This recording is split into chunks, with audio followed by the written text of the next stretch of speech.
ዝግ ምኽንያቱ እቲ ይፈልጥ ኢሉ ዝነግረኩም ዘሎ ብዘይ ሓበሬታ መንግስቲ ቢደዋኒን ዝንዛሕ ወሬ ይብልናን እሞ ንዕኡውን ኣው ዓበልዎ بمندقناي كالان محبئ زسرح جفار تعبيدنيا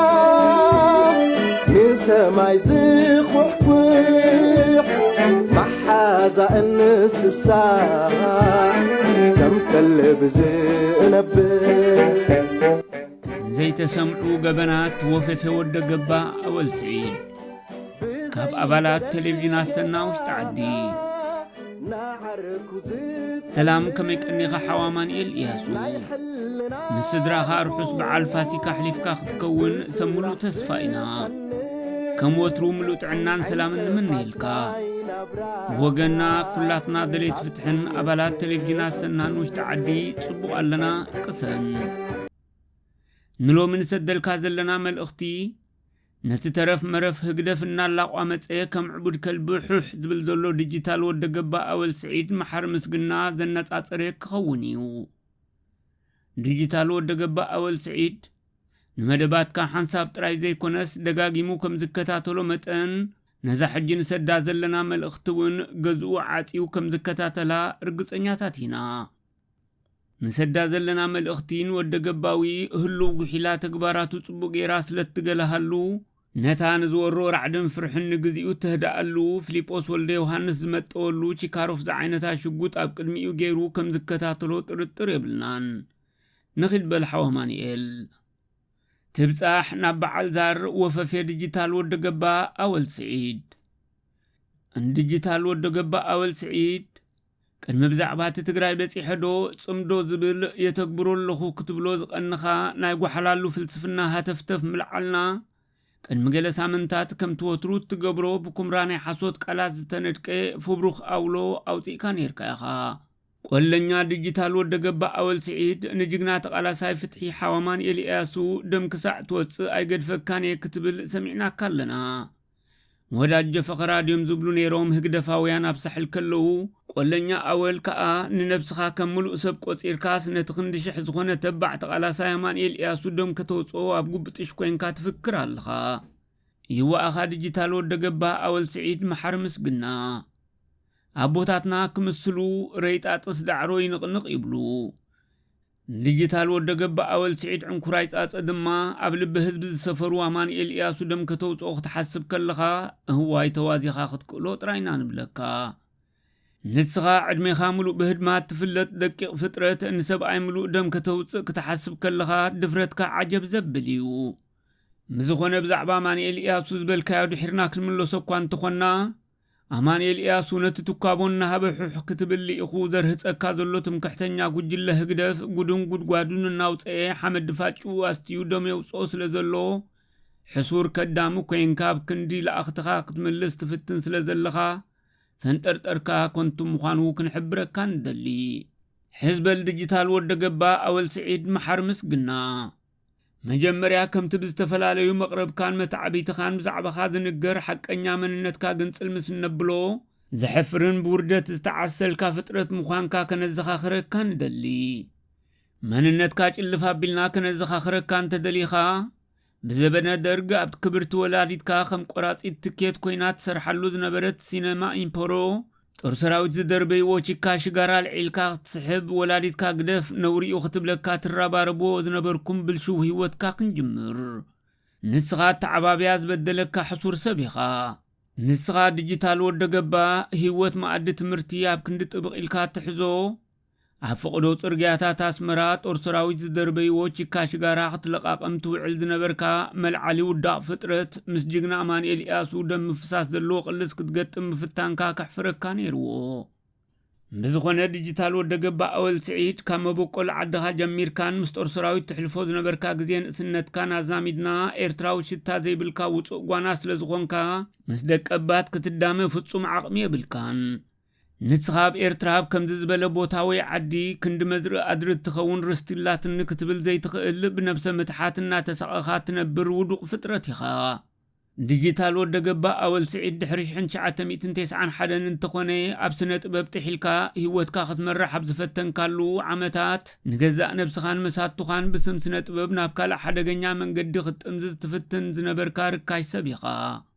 እቲ ንስኻን ጻርጭዋ ህዝቢ ኤርትራ ዝሓሰብካዮን ከተተግብሮ ኣነጻጺርካዮ ዝነበርካ ሓደገኛን ምርጫ ብሽም ስነ ጥበብ ምንቅስቓስ እስላማዊ ጥሩፍነት ምንባሩ ንርስዑ ዶ ይመስለካ? ኣያንስኻ ተበላጺ ብሕቡእን ብታሕቲ እናበጋጊስካዮ ዝነበርካ ኣዝዩ ሓደገኛን ኣዕናውን ጥሩፍ እስላማዊ ምንቅስቓስ ምስ ግዜ ምስ ተኸሽሐ ብፍርሕን ራዕድን ናብ እተብሎ ጠፊኡኳ ሓውሱ ጽሉል ተቐይርካ ምንባርካ ከመይልካ ክትርስዖ? ብሰንኪ ሽዑ ግዜ ዝኣተወካ ራዕድን ምንዋፅ ኣእምሮን ክሳብ ሕጂ ጽላው የጸዋዓካ ኣሎ። ምስቲ ጽላው ዘጸዋዓካ መለለይ ቆለ ህግደፍ ስለ ዝተሓወሰካ ወግሒ ጸብሐ ከም ዕቡዳት ክትግዕር ትስማዕ ኣለኻ። ኣእምሮኻ ጥዑይ እንተዝኸውን ህዲ ኢልካ ቁም ነገር ዘለዎን ህዝቢ ኤርትራ ዘነቓቕሕ ፕሮስ ምሰርሕካ ነይርካ። ንስኻ ግን ናይ ብሓቂ ጽላው ዲጂታል ወደገባ ስለ ዝኾንካ ኣብ ጥራሕ ጎልጎል ክትግዕር ትውዕል ኣለኻ። ብስነ ፍልጠት ከዓ ሒዙካ ዘሎ ሓደገኛ ሕማም ወፈፌት ወይ ድማ ሳይኮፓዚ እዩ ዝበሃል። ስለዚ ወፈፌ ዲጂታል ወደገባ ኣወል ስዒድ ንስኻ ብእስላማዊ ጥሩፍነት እትሳቐሰብን ብህግደፍ ዝተዋህበካ ጎደሎ ኩላሶ ኣብ መራኸቢ ብዙሃን እናተቐላቐልካ ቱታን ተበልካ ንህዝቢ ኤርትራ ብዙሕ ዘገርሞ ኣይኮነን። ምናልባት እታ ፍጥር ካብ ዝበለትሉ ደቂቕ ንኣዝዮም ሕሱራትን ናይ መንነት ቅልውላው ዘለዎምን ሰባት እናኸተበት ትድሰት ህግደፍ በቲ ብግምት እትህውትቶ ንህግደፋውያን ልቦም ትመልኣሎም ትኸውን እምበር እቲ ናይ ሓሶት መናፍሕካስ ንህዝቢ ኤርትራ ዒቕ ከም ዝበሎ ንስኻ ባዕልኻ ጽቡቕ ጌርካ ትፈልጦ ኢኻ። ምኽንያቱ ወፈፌታት ብዝህውትትዎ ህውተታ ብኸባቢኦም ከም ዝጽልኡ ጽቡቕ ጌሮም ይፈልጡ እዮም።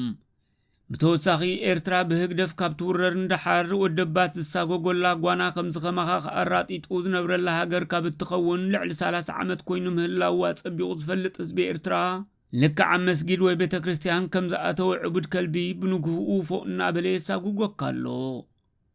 እሞ ወፈፌ ዲጂታል ወደገባ ኣወል ስዒድ ከምቲ ጉድን ጭራን ብድሕሪት ከም ዝበሃል ጉድናትካ መወዳእታ ስለ ዘይብሉ ንኹሉ ክንጽብጽቦ ግዜን ወረቐትን ኣይኣኽለናን እዩ። ስለ ዝኾነ ንሎሚ ነቲ ፍሪ ዝበለ ጥራይ በዛ ድምፂ ውፅዓት ዝኾነት ቴሌቭዥን ኣሰና ከነስማዓካን ከነዘኻኽረካን ምክትታልካ ኣይተቋርጽ። ወፈፌ ዲጂታል ወደገባ ኣወል ስዒድ ምስ ዓዲ ኣቤቶ ብፍላይ እኳ ደኣ ምስ ሚካኤል ይስሐቅ እናተናበብካ ደቀባት ዝኾኑ ዜጋታት ናብቲ ገሃነም ዝኾነ ቦታ ተእስር ከም ዘለኻ ካብ ነዊሓት ሒዝና ንከታተሎ ዘለና ብዕሉግ ተግባራትካ እዩ። ብመንገዲ ቴሌቭዥን ኣሰና እውን ካብ ነውራም ተግባራትካ ክትቁጠብ መጠንቀቕታ ሂብናካ ነርና ኢና። ድንኪ ኣእምሮ ወፈፌ ዲጂታል ወደገባ ኣወል ስዒድ ንስኻ ብዝጠቆምካዮም ዝጭወዩን ዝእሰሩን ዜጋታት ሰብኡት ኣንስቲ መንእሰያት ስነ ጥበበኛታት ሞያተኛታት መወዳእታ የብሎምን። ብመገዲ ፊልጶስ ወልደ ዮሃንስ ምስ ዓዲ ኣቤቶ ፈጢርካዮ ዘለኻ ርኹስ ዝምድና ከኣሞ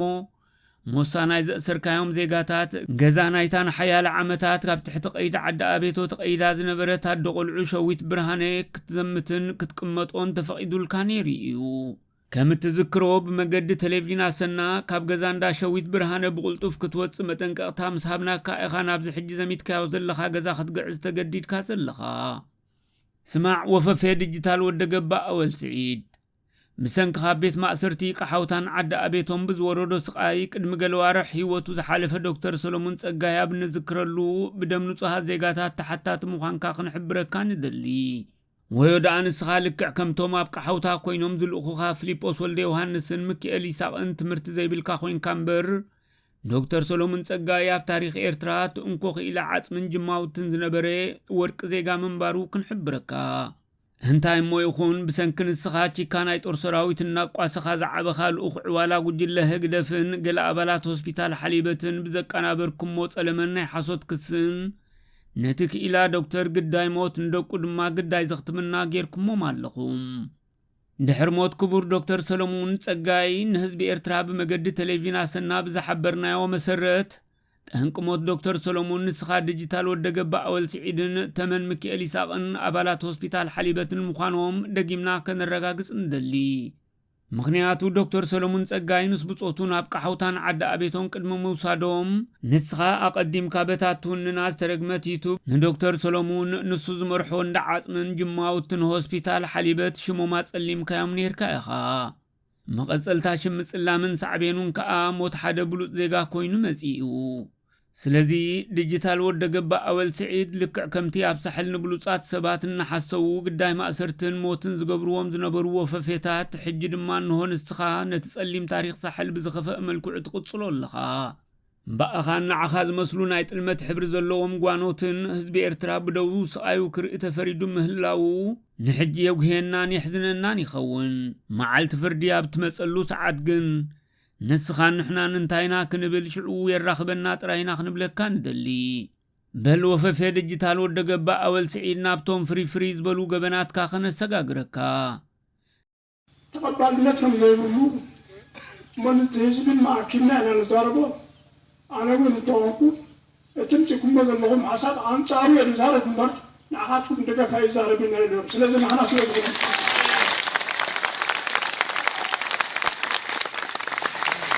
ሕጂ እንተኾነ እዚ ትምህርቲ እዚ ዘጉድሉ ነገር ወይ ዘኸም ዝግበርዎ ዝኽእሉ ምስ ሓሰብና ደይሰማዕ ነገር ተቐባልነት ከም ዘይብሉ ንሕናና መብትና ምኑ ስለዝኾነ ዘስጋአና ዘብራና ንብል ሓንቲ ኩሉ ኣይክእል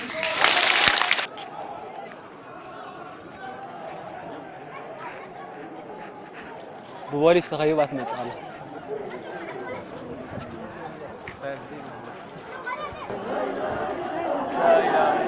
ايوه بوليس بقى مغارب وديه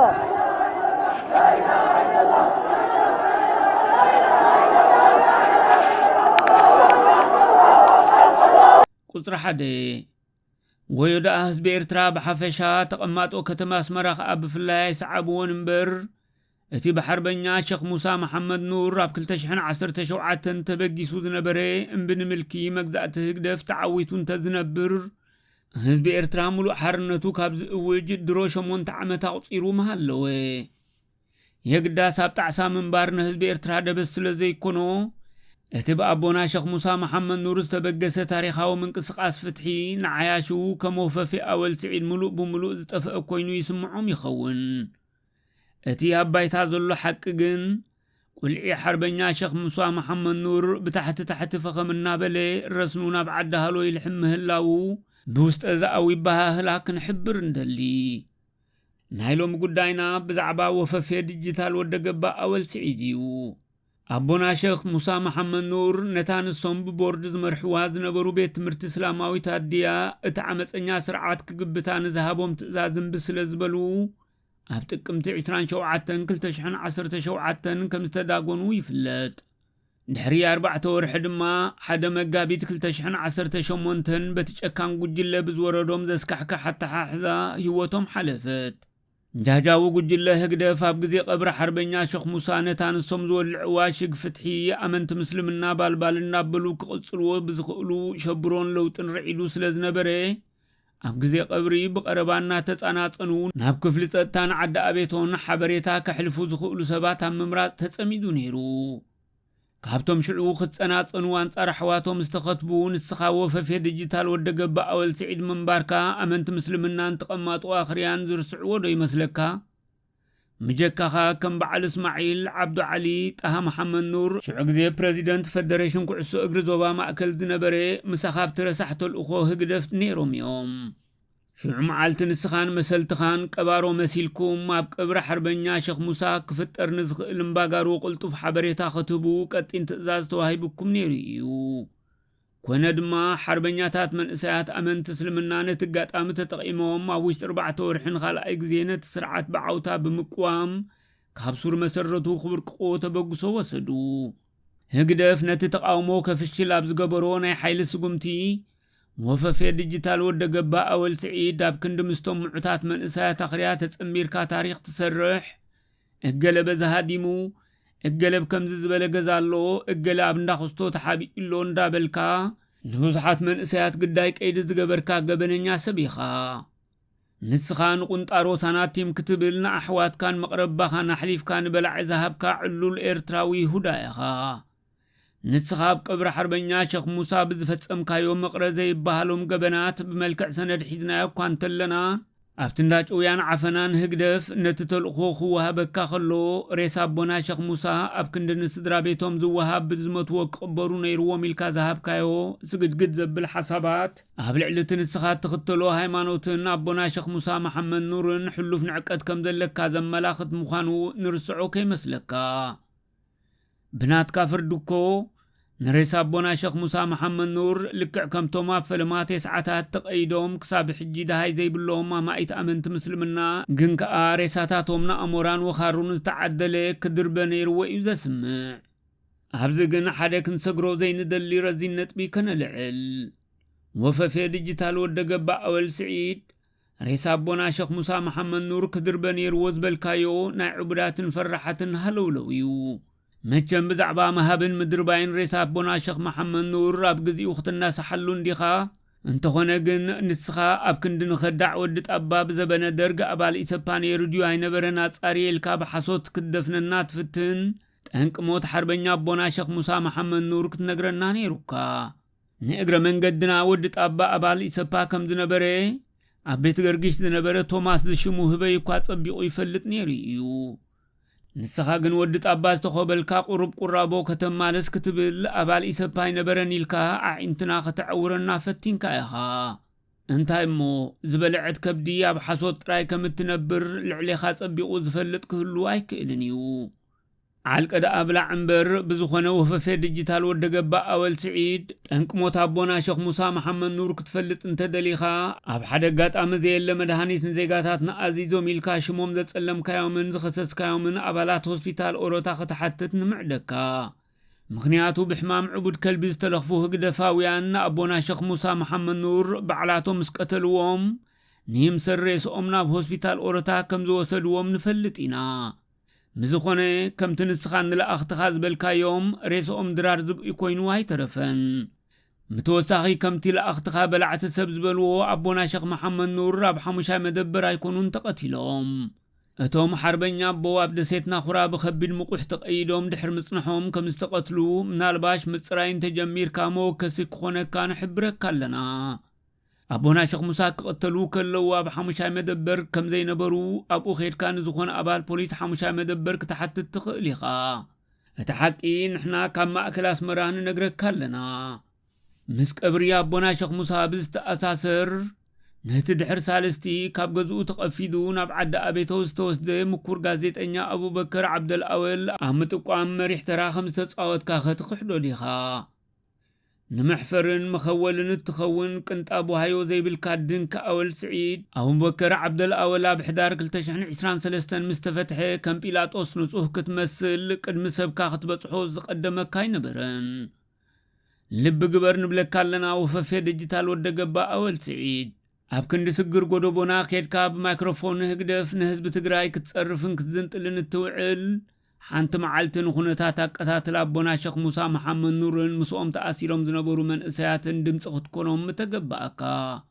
ብሰንኪ ኣብ ቀብሪ ኣቦና ሸኽ ሙሳ መሓመድ ኑር ተሳቲፍካ ተባሂሉ ኣብ ቤት ትምህርቲ ዝሞተ ሰማዕቲ ስፖርተኛ ስዒድ ዓብደላ ዓሊ እንታይ ኮንካ ደኣ በቲ ኣብ ስቱድዮኻ ዝተቐናበረ ናይ ሓሶት ድምፂ ክትኮኖ ዘይትፍትን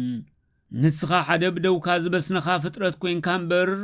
ኣብ ክንዲ ነቶም ኣብ ዘይምልከቶም ኩናት ትግራይ ተጠቢሶም ንዋያ ዝጠፍኡ ዕሸላት መንእሰያት ዝኽሪ ክገብረሎም ኢልካ ዑማ ፍልስጤም ኣብ ርእስኻ ጠምጢምካ ናይ ሽሕጣን ኣሕልቕትኻ ክትሕጉስ ንቅዱስ ቦታ ኣኽሱም ዘራኸስካዮ ኣብ ቀረባኻ ንዝነበሩ ከም በዓል ሓርበኛ ሸኽ ሙሳን መንእሰይ ስዒድ ዓብደላ ዓልን ዓመታዊ ዝኽሪ ክትገብረሎም ይግባእካ ነይሩ ንስኻ ኣብ ክንዲ ጥሪልካ ናይ ጎጃም ዶ ናይ ሸዋ ንጉስ ተኽለ ሃይማኖት እናበልካ ዘይነበረን ዘየለን ታሪክ ክትስንዕ እትፍትን እንታይ ኮንካ ነቶም ካብ ጽባሕ ናጽነት ክሳብ ለይቲ ሎሚ ኣበይ ከም ዘለዉ ዘይፍለጡ ኣመንቲ ምስልምና ዓዊልካ ወየ ዘይበልካሎም ወይ ድማ ነቲ ሓባ ዓጽሙዶ መምህረይ ትብሎ ደም ሰብ ዝቐለቡ ሽፍታ ዓዳሃሎ ደሃይ መራሕቲ ሃይማኖተይን ኣያታተይን ኢልካ ዘይተሓቶ ምዃኑ እኳ በይናይ መዓንጠኻን ከብድኻን ከም ኢልካ ክትሓትት ናትካ ሓሞት ልክዕኸም ሓኽሊ ድሙ ካብ ህድማ ግፋ ክሳብ ዚንጎናይ ገዛኹም ጥራይ ተብፅሓካ ምዃና ፈሊጥና ትመሪፅና ኣለና ግን ኩሉ ንስኻ እትገብሮ ዘለኻ ሸፈጥን ንዕቐትን ካብ ልብ ህዝቢ ኤርትራ ብሓፈሻ ካብ ኣመንቲ እስልምና ከዓ ብቐሊሉ ዝሃስስ ከይመስለካ ምኽንያቱ ብደም ንጹሃት ህዝቢ ኤርትራን ኣመንቲ ምስልምናን ኢኻ ትጻወት እንተላግጽን ዘለኻ ቁጽሪ 2 ንስኻ ሓደ ብሕማም ሓሶት ዝተለኸፍካ ምዃንካ ልቢ ጭብጥታት ከነቕርበልካ ንኽእል ኢና ምስኾነ ንሎሚ ብዛዕባ ናብ ከባቢ ድባርባ ኬድካ ኣብኡ ዘጉራዕካዮ ናይ ሓሶት ቆለ ክንምልሰልካ ኣብ ሓልሓለ ዝርከባ ጥሪት ህግደፍ ከም ዝኸመኻ ማለትና ኢና ክትበጽሐን ሰላም ክትብለልን ኣብ ዝኸድካሉ ኣጋጣሚ ህዝቢ ሓልሓለን ድባርባን ይዕዘቡኒ ኣለዉ ከይበልካ ዓዊልካ ክትሕሱ ተራኢኻ ኣብ ስቱድዮ ኮንካ ቴክኖሎጂ ብዘፍረዮ ድምፂ እናጸባበቕካን ዝደለኻዮ ቃና እናመረጽካን ከተጉርዕ ምኽኣል ኣብ ዘበነ ቴክኖሎጂ ፍሉይ ነገር ኣይኮነን ኣይተሓሱ ወፈፌ ዲጂታል ወደ ገባእ ኣወል ስዒድ ንስኻ ፕሮስ ቅድሚ ናብ ኣየር ምቕራበይ እኹል መጽናዕቲ ይገብር እዮ ዘበልካና ኣቤት ሓሶት ቅድም መጽናዕቲ እንዳሃሳስን ትገብር እንተኾንካ ደኣ ንስኻ ናብተን መሓዙትካ ዝኾና ጥሪት ሓልሓለ ቅድሚ ምኻድካ ህግደፍ ምስ ክሊማ ኤርትራ ፍጹም ክሰማማዓ ዘይክእላ ጥሪት ካብ ሆላንድ ምምፁእ እንታይ ኮንካ መጽናዕቲ ዘይገበርካሉ መስሓቕ ኢኻ ወይ ደኣ ንስኻ ኣፍካ ክፍት ከተብሎ ሽክና ርእስኻ ጋህ ይብል ኮይኑ እምበር ብዛዕባተን ካባኻ ዝሓሻ ጥሪት ንህዝቢ ተኸባቢ ኣቐዲምካ ሓቲትካ ነርካ እንተትኸውን ሓቀኛ ርጡብ መልሲ ምረኸብካ ነርካ እተን ሓባ ዓጽሙ ዝንየተለን ጥሪት ካብ ዓደን ናብ ሓልሓለ ምስ መጻ ብሰንኪ ክሊማ ብሓፂር ግዜ ዳርጋ ብምልአን ሞይተን እየን ሬስአን ድማ ይትረፍሰብ ክበልዖ ኣዛብ እቲ ከባቢ እውን ፈንፊኖም ሞይኦም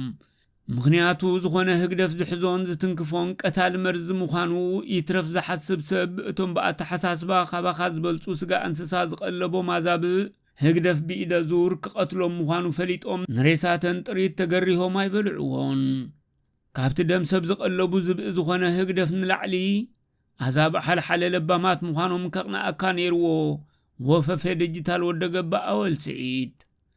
እተን ንስኻን ከዳዕ ዳንኤል ተኽላይ ናብ ሓልሓለ ኬድኩም ዝተሰኣልኩምለን ከብቲ ካብ ሞት ንስክላ ዝተረፋ ምዃነን እቲ ሓቂ ክነግረካ ዲጂታል ወደ ገባእ ሎሚ ቅንኸ ኣውደ ዓመት ዒድ አልፈጥርን ፋሲካን ምድሪ ድፍን ኣቢልካና ክትውዕል ጽምዶ ዝብል ቆለ ሒዝካ ተቐልቂልካ ካብ ወፈፌ ንጽበዮ ዛዕባ እዩ ኣብቲ ናይ ቅድሚ ራብዕቲ ዛዕባኻ ናብ ዛላምበሳ ኪድ ዓዲግራት ኣርእስትና ኣይኮነን ንሕና ኣብቲ ብህግደፍ ተዋሂቡካ ተቕርቦም ነጥብታትን ገበናትን ኢና ፊት ንፊት ንጸባጸበካ ግን ኣብ ክንዲ ምስ ሓደ ትግራዋይ ኣክቲቪስት ርክብዶ ገለዶ ጌሬልካ ትግዕር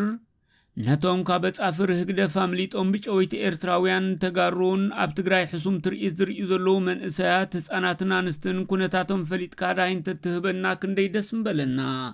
ባህሪ ለኣኽትኻ ስለ ዘይፈቅድ ግን ኣይትውዕሎን ኢኻ ኣብዛ ናይ ቅድሚ ራብዕቲ ኣውሎኻ ጅምር ከተብል ከለኻ ብዛዕባ ስነ ኪነታዊ ብልሒ ኣርቲፊሻል ኢንተሊጀንስ ክትምህረና ፈቲንካ እዋይ ክደፍር ኣብዚ ዝሓለፈ ገለ ዓመታት አርቲፊሻል ኢንተሊጀንስ ወይ ብኣህጽሮት AI ዝበሃል ምዕባለ መጺኡ ብዙሕ ዋጭዋጭ ኣቢሉ ንስኻ ወፈፌ ኣወል ስዒድ መላጉም ናይ ኮምፒተር ጽቡቕ ጌርካ ዘይፈለጥካስ ብዛዕባ ስነ ኪነታዊ ብልሒ ንዓና ደለይት ፍትሒ ክትምህረና ኢህዳ ንስኻስ በዓል ሓባ ዓጽሙ ነቲ ብድሕሪት ኮይኑ ጽሑፋት ዘዳልወልካ ዘሎ ብሕማም ሽኮርያ ዝሳቐ ዘሎ ከዳዕ ህዝባዊ መንግስቲ ኣብን መላገጺ ይገብሩኻ ኣለዉ በጃኻ ተሰትር መራሒ ብልጽግና ንሰራዊት ትግራይ ኣብ ንፋስ ዝተበተነ ሓሩጭ ኢሉ ኣቆናጺቦም ድማ ኢልካ እሞ መራሒ ብልጽግና ሽዑ ግዜ ኣብ ፓርላማ ቀሪቡ ከምኡ ክብል ከሎ መንድዩ ከምኡ በሊልዎ ወፈፌና ፈለጥካ ይትጸይቕ ብዝኾነ ሰራዊት ትግራይ ኣብ ንፋስ ዝተበተነ በርበረ ኮይኑ ንሓባ ዓጽሙን ኣብዪ ኣሕመድን ማርማር ምሰበሎም ጭሮኦም ደጉሎም ዶይኮኑ እንዳሃደሙ ናይ ቅድሚ 2 ዓመት ዝነበረ ዜናታት ዓወት ሰራዊት ትግራይ እንዶ ተመሊስካ ገና ጽሎ እቲ ሓቂ ክትረኽቦ ወደብ ምጽዋዕ ህዝቢ ትግራይ ረድኤት ክቕበለሉ ከተፍቅዱ ምዃንኩም እውን ሓቢርካ ኣለኻ ወዳጀ ብድዐ ንልዕሊ 25 ዓመታት ረድኤት ዘድልዮ ዘሎ ህዝቢ ትግራይ ድዩ ወይስ ህዝቢ ኤርትራ ክትምልሰልና ምደለና هو بسنكت ዝልእኸካ ዘሎ ጸቢብ ጉጅለ ህዝቢ ኤርትራ ክሰርሕና ኸኣለ ባዳው ኣሲሩ ግዳይ ጥሜትን ሞትን ገይርዎ ዘሎ ተሓሳድ በዓል ዓዳሃሎ ምዃኑ ከመይልካ ትዝንግዖ ልክዑ ህዝቢ ትግራይ ብሰንኪ ህግደፍን ብልጽግናን ዝወልዕሉ ኩናት ኣብ ቴንዳታት ክነብርን ተጸባይ ረድኤት ክኸውንን ፈሪዶም ሞዮም በቲ ንስኻ ዘቕረብካዮ ቃና ግን ህዝቢ ትግራይ ንመዋእሉ ተጸባይ ረድኤት ክኸውን እዩ ሕልምኻን ትልምኻን ለአኽትኻ ሓቀኛታት እንተኾይኖም ኣብ 2018 ተኸፊቱ ዝነበረ ዶብ ዘይወዓል ሕደር ይኽፈትዎ እሞ ርክብ ክልቲኡ ኣሕዛብ ከመይ ከም ዝኸውን ሽዑ ክትርእይዎ ኢኹም ሰላም ጥራይ ይኹነሎም እምበር ክልቲኦም ኣሕዛብ ይትረፍ ከምቲ ንስኻ ትብሎ ረድኤት ክጽበዩ ንረድኤት ዝጽበዩ ካልኦት ኣሕዛብ ዝዕንግል ካዕበት ከፍሪ እዮም ኣብቲ ናይ ቅድሚ ራብዕቲ ውዕሎኻ ጽምዶ ናይ ስልጡናት ኢልካ ክብረት ይሃበልና እሞ ጽምዶ ናይ ስልጡናት ምዃኑ ብልቢ ተኣምነሉ እንተኾይንካ ስለምንታይ ደኣ ህግደፍ ምስ ብልጽግና ብጽምዶ ንህዝቢ ትግራይ ምጥፋእ 360 ዲግሪ ወፍሪ ክገብሩ ከለዉ ገለ ዘይበልካና በኣንጻሩ ወያነ እናበልካ ትግዕር ነርካ ንህዝቢ ትግራይን መንእሰያት ኤርትራን ኣብ ምጥፋእ ዝተገብረ ጽምዶ ሽሙ እንታይ ይበሃል ክትሕብረና ዶ ወፈፌ ህዝቢ ትግራይ መጻወቲ ሃይማኖት ኣይኮነን ከኣይልካና ጥዑም ዘረባ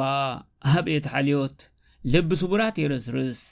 እንታይ ደኣ ኾይንካ ህግደፍ ንሸኽ ሙሳ መሐመድ ኑር ናብ ናኹራ ወሲዱ ክቐትሎም ከሎ ሃይማኖተይ መጻወቲ ማንም ሸፋቱ ኣይኮነን ዘይበልካ እንታይ ደኣ ኾይንካ መስጊድ አልነጋሽ በመድፍዕ ህግደፍን ብልጽግናን በተመልከተለይ ከዓኑ ከሎ ዓገብ ዘይበልካ እንታይ ደኣ ኾይንካ ቤተ ክርስቲያን አኽሱም ጽዮን ዓሰርተታት ንጹሃት ተጋሩ በአድራጋት አያት ክርፍርፉ ከለው ደቅ ዓደይልካ ዘይደንገጽካሎም ምክንያቱ መበቆል ዓዲ ኻዛና ናብ አኽሱም ኣብ ቀረባር ሕቀት ያዘላ በአንጻሩ ግን ሁማ ፍልስጤም ጌርካ ንጉስ ካሌብ ዝተቀብረሉ ቦታን ሓወልቲ አኽሱምን በዲዶ ዝሽትት ጫማ ጌርካ ነት ቦታ በኪልካዮን አራኺስካዮን ናብ ዓመታትካ ተመሊስካ ሰራዊት ትግራይ አንቂድዎ ዘሎ ህዝቡ ናይ ምድሓን ከይድ ኸኣልካና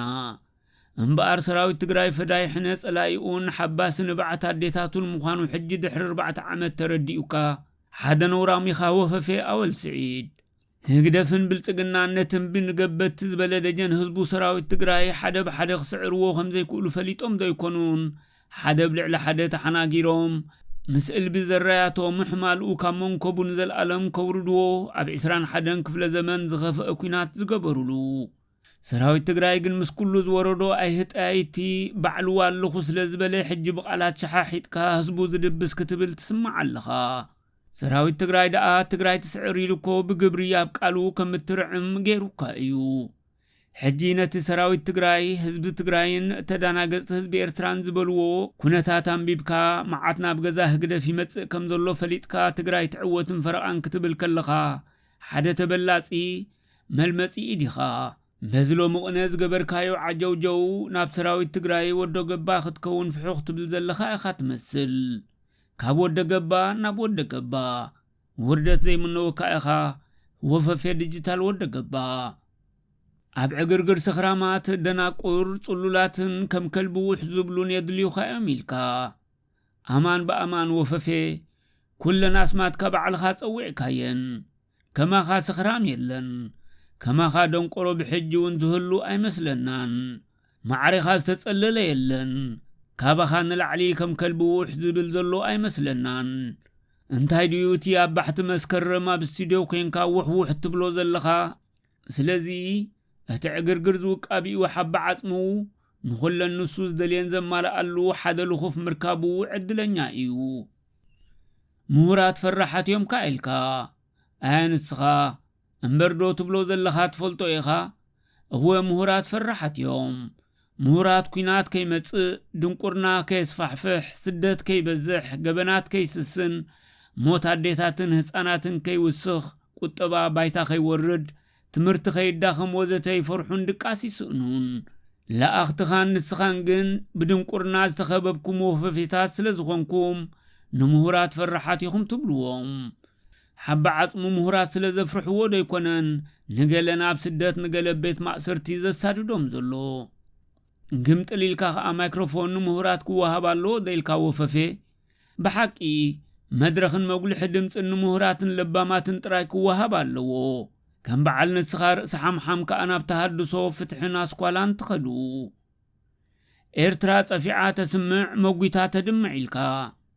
أبدي أسحق ودي كان الله خوففي ويودا أتحفهم ذهبو خاتن ببكوين كامبر هقدف زمر حذلو إرتران حدرت أفعات زي تسمع كوين الله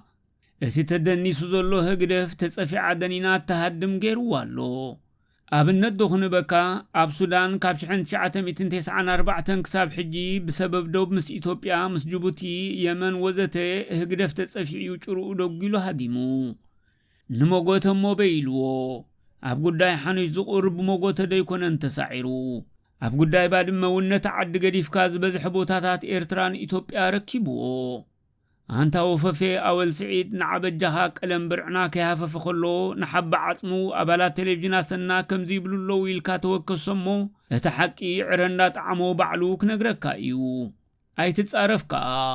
ጸርፍ ናይ ዘይሓስቡ እዩ እናበልካ ክትጻረፍ ከለኻ ንባዕልኻ ዘይተሓስብ ምዃንካ ኢኻ ተረጋግጽ ዘለኻ FWC ኢልካ ክትጻረፍ ከለኻ ምልክት ተስፋ ምቑራጽካ ስለ ዝኾነ ግን ኣይንሕዘልካን ኢና ሕጂ ናብትን ሓርበኛ ማንኤል ኢያሱ ዝበልካ ያኽንወስደካ ድንካ ኣወል ስዒድ ሓቂ ንዓኻን ንለኣኽትኻን ከም ከኒና ዓሶ ዕርዕር ስለ ትብለኩም ሽኮር ዝበዝሖ ኸርከደ ቐሪብካ ምክትታልካ ክትቅጽል ሓደራ ንብለካ ወዳ ሓደ ውዳቕ ኮንካ እምበር ኣብ ክንዲ ዘየለ ታሪኽ ከተንብብ ትውዕል ከም ናይ በዓላ ማንኤል ኢያሱ ታሪኽ እንተትግንጽል ክንደይ ምኸሰብካን ምተለወጥካን ኣማንኤል ጌና ወዲ 9 ዓመት ከሎ ነቲ ብህግደፍ ተጨዊ ዘሎ ናጽነት ከምጽእ ንሜዳ ወሪዱ ኣማንኤል ንሜዳ ዝወረደሉ ዕድመ ምስናትካ ክወዳድር ከሎ ንስኻ ዝወደቐችካ ደርግ ተኣር ነርካ ማለት እዩ ኣማንኤል ኢያሱ ብጾተይ ግንባሮም ንጥይት ጸላእ እንዳሃቡ ኣነ ኣብ ደጀና ይጸንሕን ኢሉ ካብ ዓራርብ ናብ ግንባር ሓልሓል ብኢደወነኑ ምስ ብጾቱ ወፊሩ ከም ዝተዋግእኸ ወፈፌ ዲጂታል ወደ ገባ ፍልጦ ይህልወካ ድኾን ይኸውን ምናልባሽ እዚ ናይ ኣማንኤል ውዕሎ ጅግንነት ሓቅነቱ ከተረጋግጽ እንተደሊኻ ነቲ ብኢደወነንካ ናብ ኩናት ኣቲኻ ኢሉ መቕጻዕቲ ዝኣዘዘሉ DHL ዑስማን ሳልሕ ወይ ከዓ ተቐቢሉ ኣብ ኣሃድኡ ዝወዝዖ ብሪገደር ጀነራል ፀሃየ መኮነን ክትሓቶም ክንሕብረካ ንደሊ ነዚ ናይ ኣማንኤል ታሪኽ ነልዕሎ ዘለና ንዓኻ ክብረት ሂብና ኣይኮናን የግዳስ ነቶም ንሓቀኛ ታሪኽ ኣማንኤል እናፈለጡ ጹጽዋይ ምሂዞም ገለ ግዚያዊ ዕረፍትን ተረኸብና ኣባ ከምዝናበልካ ከምዝደንን ግበሮ ዝብሉኻ ዘለዉ ለኣኽትኻ ነቲ ጹጽዋይ ክትደግሞ ከለኻ ከም ኣማንኤል ይስሕቁኻ ከም ዘለዉ ክንእምተልካ ስለ ዝደለና ኢና እምበር ታሪኽ ኣማንኤል ብኸምዚ ኸማኻ ማእረርቲ ችካ ዝለዓላ ኣይኮነን ብተወሳኺ ኣማንኤል ኢያሱ ድሕሪ ናጽነት ካብ በረኻ መጺኡ ዝለዓለ ትምህርቱ ክቕጽል ናብ ዩኒቨርሲቲ ኣስመራ ዝተጸንበረሉ ንስኻ ዝወደቐ ትንባኾ ተጋድልቲ ኣብ ጎደናታት ኣስመራ ትለቅም ነርካ ኣብ ዘበነ ደርጊ ዝወደቐችካ ኣብ ዘበነ ህግደፍ ድማ ዝነቐጸ ትንባኾ ካብ ቺካ ናብ ትንባኾ ሓሊፍካ ትምህርትኻ ንሱ እዩ ነይሩ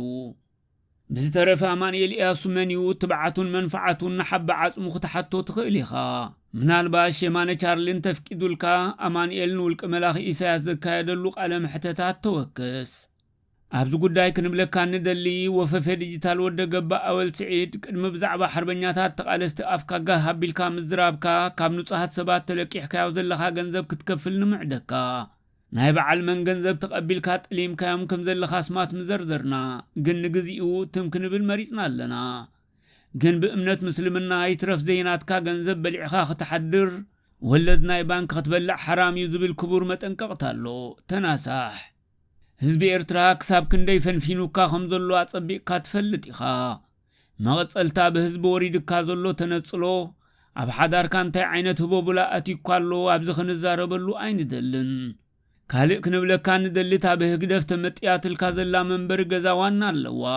ንስኻ ግን ብፕሮጀክት ዓዲ ሃሎ ዝተሳእለን ዓዲ ኣቤቶ ካብ ህዝቢ ብዘመትዎ መሳርሒ ህንፃ ጸጋጊንካ ንግዚኡ ትቕመጦ እንተለኻ ኣስመራ ዳግማይ ሓርነት ረኺባ ደለይቲ ፍትሒ ድቕድቕ ምስ በልዋ ንሕና ውሽጢ ዓዲ ዘለና ኸኣ ተቐዳዲምና ንሃጅማ ገዛ እታ ሕጂ ዘሚትካያ ዘለኻ ምዃና ካብ ሕጂ ክንሕብረካ ንደሊ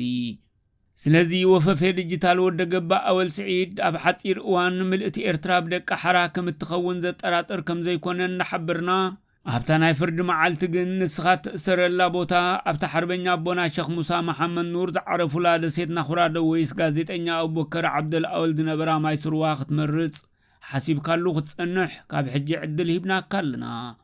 ኣብታ ወነንቲ ብሕታውያን ጋዜጠኛታትን ላዕሎት ሰበስልጣንን ሕሰም ዝረኣዩላ ዒራዒሮ ክትመርጽ እውን ካልእ ዕድል ኣለካ ምኽንያቱ ንስኻ ብሓደ ኣጋጣሚ ብብሕቲ ዝውነና ዝነበራ ጋዜጣታት ክዕፀዋየን ምስ ተባህለ ብናይ ብርዒ ሽም ኣብ መናድቕ ኣስመራ ብፈሓም ክንጽሕፍ ኢና ምባልካ ኽሒድካ ነቶም ከም ድላይካ ክትጽሕፍ ዕድል ዝህቡኻ ዝነበሩ ምዑታት ጋዜጠኛታት ዝኸሓድካ ዮም ነሳቶም ዝነበርዎ ህይወት ክትፍትኖም እንቲ ኢራዒሮ ይሕሸካ ጎረቤት ሸላ ሚካኤል ይስሐቅ ዓዳ አቤት ወዶ ፊልጶስ ወልደ ዮሐንስ ክትከውን ትደልውን ካብ ሕጂ ምረጽ ምስ ሓባ ዓጽሙ ጥቃን ክትኮን ኢኹም ከይንብለካ ግን ኣሞ ወዳእታ ደቃይቕ ይትረፍ ንዓኻ ዕሉል ሓሳውን ወፈፍየን ምዃንካ ጸቢቑ ዝፈልጠካ ንሰባ ሃይሉ እኳ ገዲፍዋ ስለ ዝሃድም መተኣሰርትኻ ክኸውን ኣይክእልን እዩ ወድሓንካ ዲጂታል ወደ ገባ ኣባላት ቴሌቪዥን ኣሰና ካብ ውሽጢ ዓዲ بمندقناي قالات محبئ زسرح جفار تعبيدنيا من سماي زخوحكوح محازا النس الساعة كم كلب زنبه